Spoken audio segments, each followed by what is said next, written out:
Hello and welcome back to Really Win Gaming and to my first ever video review. Today we are going to be reviewing Automobilista 2, or as I'll refer to it from now on, AMS2. It's a bit easier. Just before we get started, there's a couple of points I'd like to make about the game just before we get into the review full. But as I do that, I'll just stick up some footage, let you start seeing the game in action, and we'll chat through it.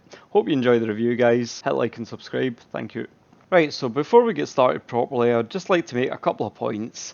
I've heard from various sources AMS2 referred to as just a modded Project Cars 2, and I'd like to make the point that nothing could be further from the truth, and hopefully my review will make clear as to why.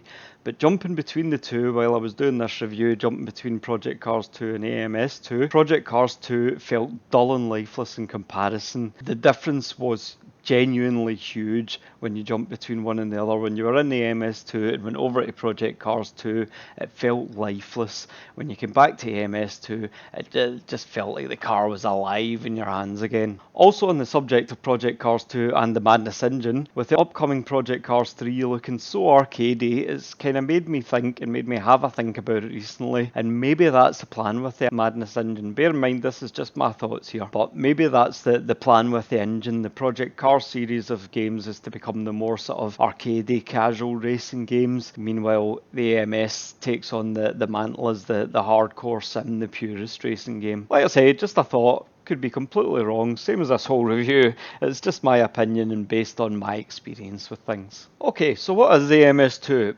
Well, here's what here's how the devs describe it. Here's their actual description from the Steam page. AMS2 is the culmination of a project developed over the course of nearly a decade. At its core, it's a comprehensive simulation of the Brazilian motorsports scene, featuring all major Brazilian racing series, racetracks, and manufacturers. Packing an even larger roster of diverse cars and tracks than its predecessor, AMS2 ventures further into the best of international motorsports, including prestigious brands along with iconic venues such as Brands Hatch, Mount Panorama and Imola, at the same time continuing to explore the more exotic and exciting forms of motorsports from around the world. Boosted by a technical partnership with the developers of the award-winning Project Cars series, AMS2 is built on the Madness engine, providing an incredible graphical quality, the most advanced dynamic weather and track condition system in a racing simulator, and superior VR support to deliver a substantial realism upgrade over its predecessor and a fully immersive visual experience. The game is a long-term development plan that will see continual developments being made over several years following its release, with the addition of new game modes, features, cars and tracks from the best of the past, present and future of motorsport. So that sounds great, eh? That's how they describe it. I would personally say that it's quite a focused sim. It has a heavy focus on like they've mentioned, the South American cars and tracks, more specifically the Brazilian cars and tracks, but also on historical cars and tracks, especially F1 historical cars. It has, in my opinion, a fantastic driving model, which has been let down a little bit by the game around it, and I'll get into the details of why I believe this throughout the review. First up, let's take a look at the menus and the options. As you'd expect from a game based on the Madness engine, there is options galore for the tweaking, the many graphical options for fine-tuning the graphic settings to suit your own specific system, everything from your resolution to everything. I'm not going to start going through the graphics options. Anyone who's played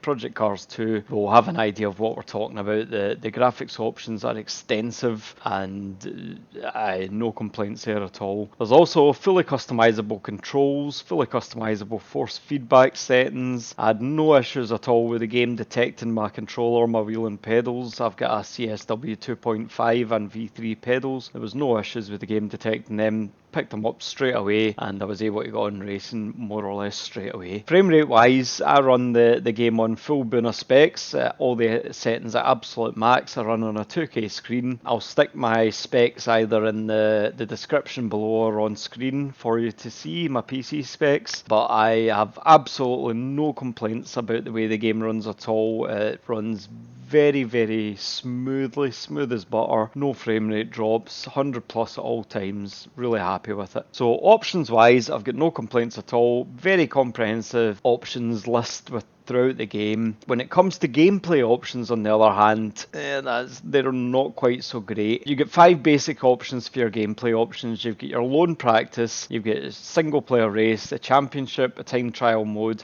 and the multiplayer.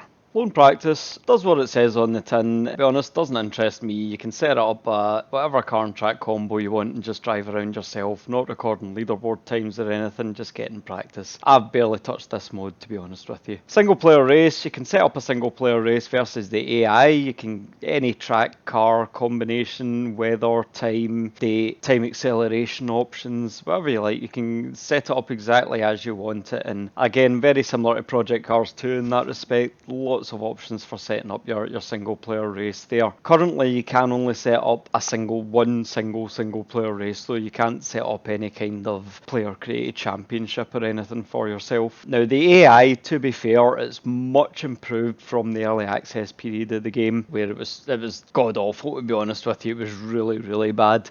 It's still not brilliant, still not the best, but to be fair, it's better than it was, a lot better than it was. It is still a bit shit. The first half lap or so, the AI are painfully slow, regardless of what setting you've got them on, what level the AI you've got them on. The first half lap or so, they are painfully slow to the point that it already ruins the race, in my opinion. And I find that both their aggression levels and their driving lines to be really, really inconsistent, frustratingly inconsistent, down to borderline downright annoying, you know. On top of that, when you do have contact with AI, which can happen more often than you want due to their inconsistent aggression levels, when you do have contact, more often than not, it's you that comes out worse on it. It's very rarely the AI comes out worse, it's always you. Championship mode, now this, to be honest, in my opinion, is an absolute fucking joke. In my opinion, it was more detrimental to the game to add it in its current form than it would have been to leave it out altogether. Why? Well,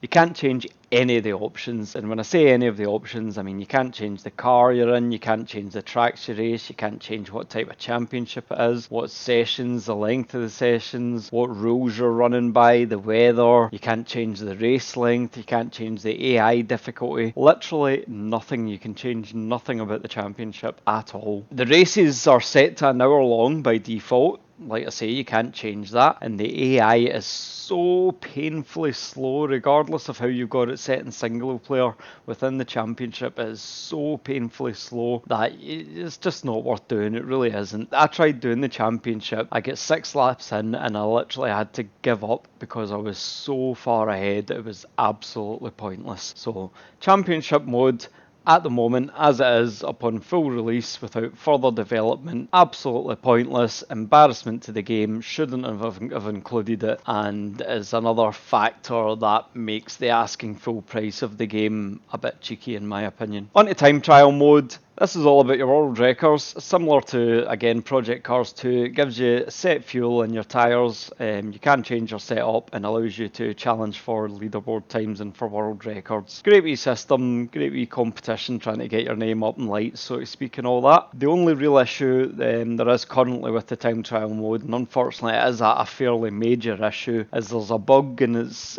not affecting everyone, and those who it does affect, it's not affecting them all the time either, but nonetheless it's there, and it has affected me as well. There's a bug where the times you set within a session within time trial mode are not being recorded. So you set your times, your best times are there, you go, yes, great, I've set a world record or whatever, you come back out, go back in to check the leaderboards, and your times haven't been recorded. Like I say, it's not affecting everyone, and those that it is affecting, it's not affecting them all the time, but it's there nonetheless, and it is spoiling some people's enjoyment of the time trial mode. Lastly, and in my opinion the most important mode for any sim racing game, is the online multiplayer. Unfortunately, they appear to be following the same route as Project Cars 2 for the multiplayer, with just player created online lobbies to join and get wrecked out by some turn 1 hero, of course. This makes for a very mixed bag of online racing, similar to Project Cars 2. Currently there's not even a license or safety system implemented, so there's not even that to try and encourage clean driving and discourage dodgy driving, if you like. So in reality, if you want to have a decent multiplayer game, decent decent multiplayer race on AMS2, you really need to be doing it with a group of friends or within some sort of player organised league. Another issue with the AMS2 multiplayer is it's been plagued from the start with very poor multiplayer collision detection and reaction. And what I mean by reaction is the car's reaction after being hit all the way through early access. And again, I just covered the early access period just to give you a bit of background. The multiplayer collision detection and reaction was fucking awful. It was absolutely terrible, and terrible to the point that I mean that you would sometimes be 5 foot behind the car in front, yet causing them to spear off 90 degrees to the left or right or something like that. It was really, really awful. To be fair to Ryza, this has been vastly improved over the last couple of months, and on full release a couple of weeks ago there, it is in a whole different place from where it was 2 months ago. However, in my opinion, it still lags some way behind pretty much every other driving sim in this respect. The collision detection and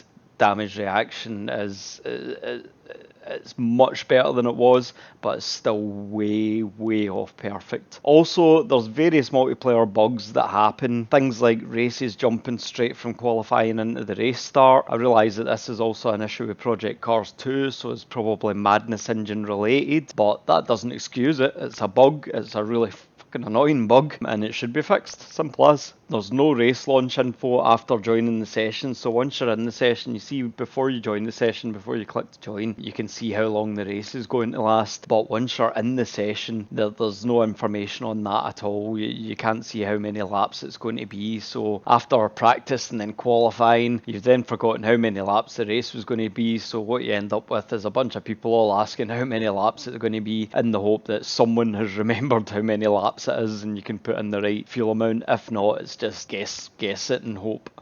Which happens all too often. When it comes to ghosting's a funny one within Automobilista 2. I can't work out whether there's any kind of sort of rhyme or reason to the ghosting at all. Sometimes there's ghosting in practice but then not in qualifying. Sometimes there's ghosting in qualifying but not in practice. Sometimes there's no ghosting. Sometimes there's ghosting in the race when incidents happen. Sometimes there isn't. Sometimes there's ghosting in practice or qualifying when incidents happen. Sometimes there isn't. Like I say, I might be wrong, maybe I'm missing something here, but I can't see any kind of structure to the ghosting at all. It just seems completely bug-ridden and random to me. Once you're in the multiplayer sessions, you can't change the session. If you're the session host, whether you created the server or whether you became the session host through the original host leaving, you can't change half the settings. You can change what car and track you're going to be on, but that's it. You can't change the amount of laps, you can't change the time, the weather, the practice session, quality, nothing. You need to start a whole new session, which obviously means everyone who's in that session leaving and going elsewhere, so that's a bit of a pain in the arse as well. They should change that and make it so that you can allow that. Another problem, and this isn't a Ryza fault with AMS2 as such, but it is an AMS2 problem, and there's a severe lack of online players at the moment. Don't get me wrong, occasionally you'll go on and there'll be 10 or more servers with a good load of people in them and you can get a good race going, but as often as not when you go online, and this can include times that you would expect to be sort of peak racing, sim racing times, you can go online and more often than not I've seen less than 10 other racers online. Yes, 10 other racers online, and sometimes spread over 3 or 4 servers, and you're just like, meh, not interested in racing 1 or 2 people. Last wee point on the multiplayer lobbies as well, and again it's just a wee niggly issue, but it is another issue they need to look at, and that's the joining of lobbies seems to be a bit of a lottery. When you're joining a lobby, it tells you what part of the session it's in, whether it's in lobby, practice, qualifying or in the race. Obviously if it's lobby, qualifying or practice you should be able to join, but sometimes when you go in and it says it's in practice or qualifying, you sit there and it just waits forever and ever, obviously until the next race session starts, which can be however long. Other times you go in and it gives you the join button straight away, so again there doesn't seem to be any rhyme or reason to it, no structure to it. It just seems to be random and buggy and something else they need to look at. Right, so on to graphics then. As AMS2 is built on the Madness engine, it's absolutely no surprise to find that it's a very pretty game for the most part. What I did find a little little surprising though was the fact that despite their obvious sort of interface similarities, it actually looks very, very different to Project Cars 2 despite being built in the same engine. Project Cars 2 has a much, in my opinion, busier and more sort of fleshed out look to it, I guess, but I also found it to be a sort of grainier look to it as well. AMS2, I think, it's not as busy looking, but it's a much sort of simpler, cleaner and clearer look to the graphics, which I think I personally prefer. However, it does stumble a little with some of its car models and this consistency in general as well. Some of the car models look very plain and borderline almost like placeholders. They're very boxy, not a lot of detail to them at all, whereas some of them, especially the newer, the likes of the new Ginetta, look absolutely fantastic. So a bit of a mixed bag there. Same goes with the tracks, with the inconsistency and the graphical quality between them. Don't get me wrong, none of them look terrible, none of them are awful, but some of them are clearly far better looking than others. Performance wise, as mentioned earlier, absolutely no complaints. The game runs smooth as butter at all times, no frame drops. On my 2K screen, yeah, no problems at all. Very happy with the performance. Just as a wee side note, my VR headset that I used to have died, so I couldn't test that aspect of the game unfortunately. But I have read from other reports and spoken firsthand to other people as well that use VR that give it very, very glowing and positive reviews, if you like, for the VR experience with the AMS2. There's quite a few people are claiming it's industry leading, but I can't speak for that. I've not tried the VR personally. On to sound, I personally turn off the menu music, but from the little I heard of it before I turned it off, it seemed inoffensive enough. The sounds in game when driving, the driving sounds if you like, tyre squeal, damage with other cars, damage against walls, hitting rumble strips, going through gravel traps, over grass, etc, etc. They all sound great. The environmental sounds are great. I've got no complaints about them whatsoever. Where it does again become a little bit inconsistent is with the engine sounds. So some of the cars are amazing sounding, especially some of the historic cars, some of those old sort of V12s and whatnot. They are just mind-blowing sounding. Others, they just, I could be wrong, but to me they sound a wee bit sort of generic, tinned, canned if you like, not sampled I guess. I don't really know the technicalities around it, but there's a clear and marked quality difference between them. But what I would say is that none of them were so bad as to be immersion breaking for me personally anyway. There wasn't any time I was driving a car and I thought, oh my god, this sounds so bad, I don't even want to drive the car. Currently there's no in-game spotter, there's the option for it in the menu, but it doesn't work, so again you will need to use Crew Chief if you want to have an in-game spotter. And again, that's another thing, that calling this a full release and charging full price for it and it doesn't have something as basic as a spotter implemented yet, it's just a bit cheeky for me. Right, so now on to what I would consider to be the most important part of any sim racing game, the driving model, and this is where, in my opinion, AMS2 really has its trump card. Driving the cars in AMS2 is a genuine joy. The feedback and the reading of the car movement that you get through the combination of the force feedback, the sound and the visuals, it is genuinely fantastic. It really is that good. Not all, but the vast majority of cars are an absolute blast to drive, and there's a very marked handling difference between them all, including between cars that are quite similar as well. You can still feel a handling and movement difference between the cars. To be honest, I find it quite difficult to describe the feeling you get driving the cars in the MS2 compared to a lot of other sims, as you really need to experience it for yourself. The sound and feel of the driving, especially of some of the historic car and track combinations, is just insanely good. I love the level of detail that you get through the force feedback, feeling every bump in the road, every movement of the car, every slide of the back end, every understeer, every four-wheel slip,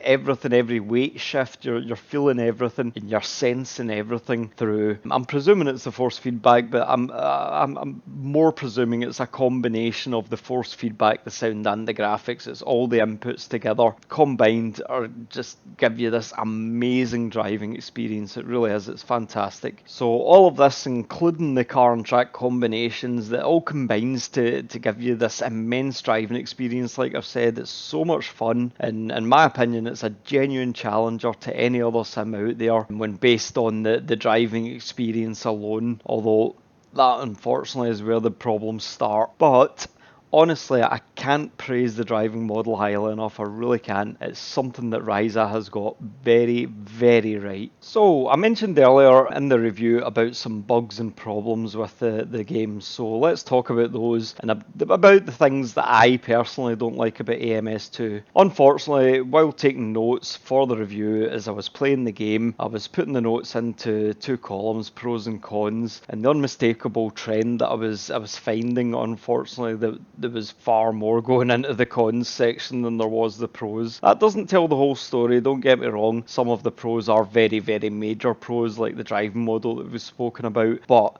it doesn't change the fact that the quantity was certainly going into the cons column. So what are the cons then? Well, I've already mentioned the frankly embarrassingly shit championship mode, along with the dodgy, although improving, but still very, very dodgy AI. I mentioned the issue with the time trial mode as well, not saving your times, and loads of sort of niggly problems with the multiplayer. Unfortunately, there is still more to mention though. During the 30 plus hours I've put into the game since its full release, and I've put well over 100 hours since its early access, but the 30 plus since its full release, I've come across and read about a fair plethora of bugs and issues, and these include, but they're certainly not limited to, things like I found a wall glitch where if you've got front end damage and you hit a wall, you'll fall through the wall into eternity, spiraling down and down and down, looking at the underside of the ground above you until the sharks get you or something, I don't know. I've had numerous random crash to desktops, and I do mean numerous. I've had quite a number of them. Most commonly they've happened when joining multiplayer servers, but not only then, at other times as well. I've had a bug in the multiplayer server as well when they're running the auto pit exit feature. The auto pit exit feature has actually run me into the pit wall, given me severe damage, and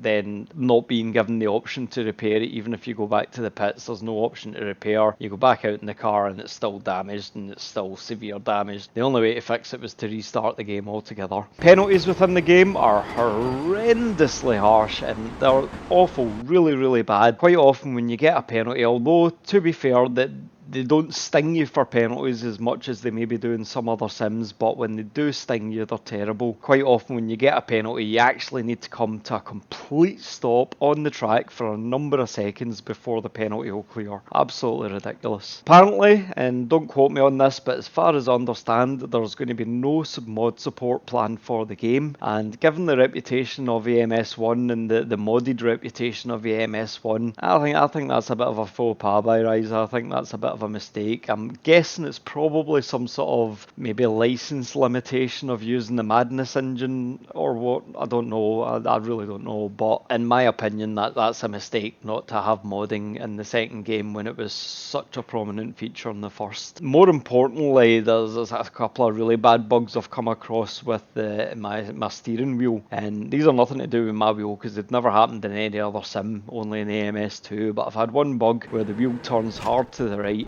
and I mean hard to the right. It's lucky I'm on a CSW 2.5, and it's probably quite lucky I'm not in a direct drive with high torque settings, because the way it violently goes to the right when this happens, that would quite possibly damage your wrist or your thumb, because it really it shifts, and it goes hard to the right. You can't pull it back. The only way to fix it is to come out of the game altogether. You get that very, very occasionally, that bug. It doesn't happen all the time. I've probably had it maybe half a dozen times in the last sort of 2 to 3 weeks, I guess, but it is there, and when it happens, it's not good at all. Another one I've had, and again other folk have had this as well and can back me up on this, is just a random loss of input from your wheel and pedals during a session. You go into your options, the wheel and pedals still showing your options absolutely fine, but when you go back out on track, you're getting no input from them whatsoever. Again, only way to fix it is to close down AMS2 and restart it. One other bug just off the top of my head that I've had, it was in a dry session, a multiplayer session. It was meant to be dry, yet the track was clearly very, very slippery, and there was bizarrely snow showing on my tyres. This has only happened once, but I have heard of it happening to another person as well, so again, another bug that needs to be looked at. So as you can see from the list, like I say, it's not an extensive list. That's not the full list by any manner of speaking of all the bugs I've experienced, far less all the bugs experienced by the others that are playing the game as well, but it is a fairly extensive list of bugs, and some of them really are game breaking as well, which isn't good. So again, that's another thing for me that makes it a little bit cheeky that Rise are calling this a full release and charging the full price for it. I think it's well off being classed as that at the moment, in my opinion. It's not all bad though.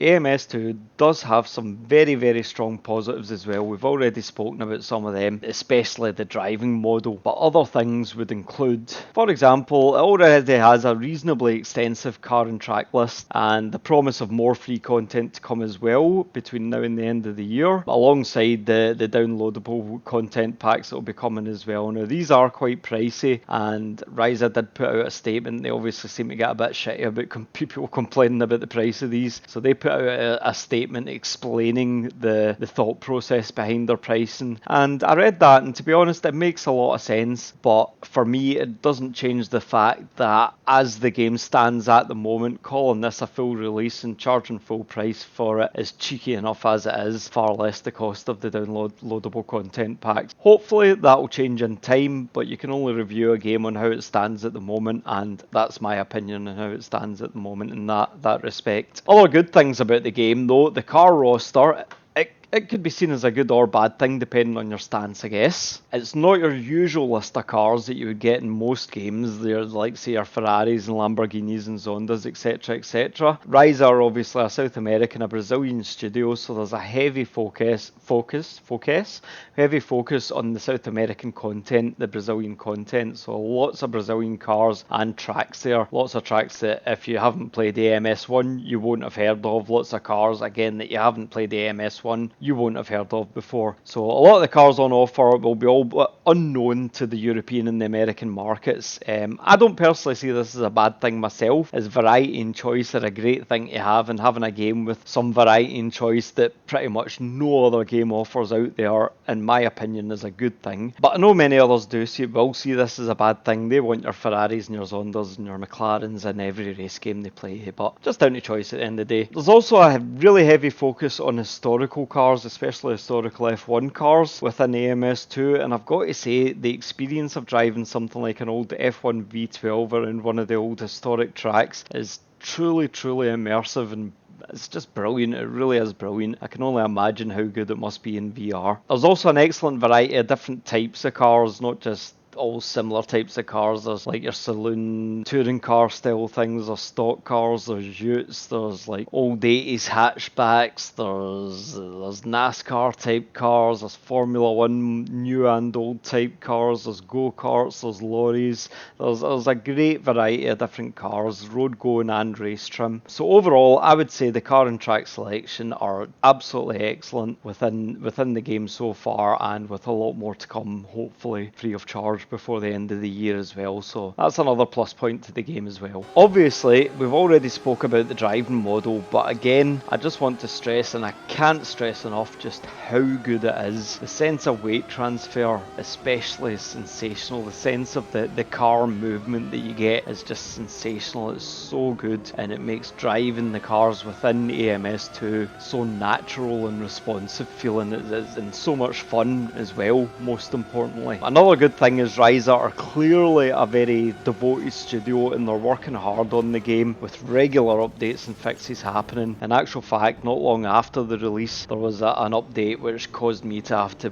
basically restart my review because it messed a lot of things up that they'd fixed. So that was a good thing, but just set my review back a few days, that's all, but that's no big deal. So that's basically us coming to the end of the review, more or less. I think I've covered most aspects of the game that I wanted to cover, and hopefully I've given you a good insight into what AMS currently offers, and also a wee bit of a look into what its potential might be for the future as well. As I mentioned, it's great fun to drive, a whole load of fun to drive, it really is. Lots of unusual cars and track variety. It does suffer a lot of problematic bugs as we went through, and a bit of a lack of gameplay options and online interest at the moment, but the big question of course is, aye or no, should you buy the game? It's actually a tricky question to answer that due to the sort of Jekyll and Hyde nature of the game. The advice I would give is if you're the type of sort of purist racer who lives to hot lap, you love challenging those leaderboard times and getting your name up in lights and having those world records, or if you're a huge fan of the Brazilian tracks, Brazilian cars, or a huge fan of the historical content, especially old F1 content, then 100% buy this game, buy it now.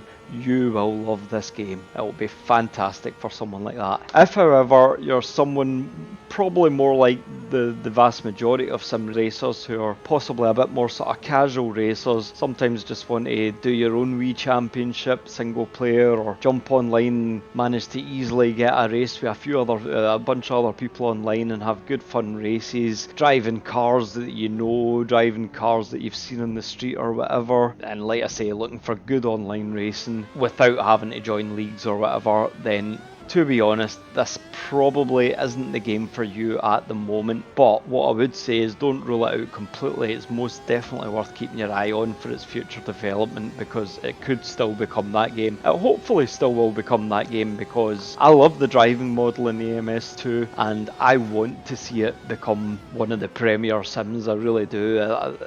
It's so much fun and I would love to see it a lot busier than what it is. So that's us then, guys. I hope you enjoyed my first ever game review of AMS2. Like I said before, if you fall into the first camp of people that describe the purists, then you might this might very well be an eye for you and be worth a buy for you. If you fall into the other category of people, the are maybe a bit more casual sim racers, just looking for a bit of quick and easy online action, then it's probably not a good buy for you. It's probably a no for you at the moment. But like I say, I hope you enjoyed the review. If you do, give it a like and a thumbs up, guys. Give me a wee subscribe as well. Maybe even watch some of my other videos. Helps the channel out so much and it'd be really appreciated. Take care, enjoy your gaming, and I shall catch you all in the next video. Cheers.